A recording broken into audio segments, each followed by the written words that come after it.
Ndewonu ndị ọma na-ege ntị. Anyị ka nọkwa n'asụsụ Igbo. N'ụbọchị taata anyị ga-eleba anya na akara ụdaala.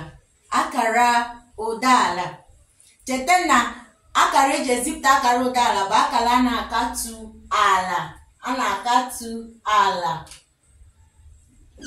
Ụda eji ezipụta ya bụ ụda doo doo.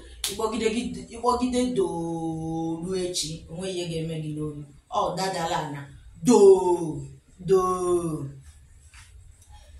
Ihe a bụ okwu ụfọdụ anyị nwere na akara ụdaala. Okwu ụfọdụ a na-akanye akara ụdaala. Chetakwa dịka ọ dị na ụda elu ka ọ dị na ụdaala. Enwere ndị nwere nkeji okwu abụọ, nwee ndị nwere nkeji okwu atọ, nwee ndị nwere nkeji okwu anọ, dịrị mee gịnị gawazie. Anyị ga-eleba anya n'okwu ndị a: ala, ụda, akwa, oke, igwe, ọja, agwa, ịgba, aja, enwe, otu.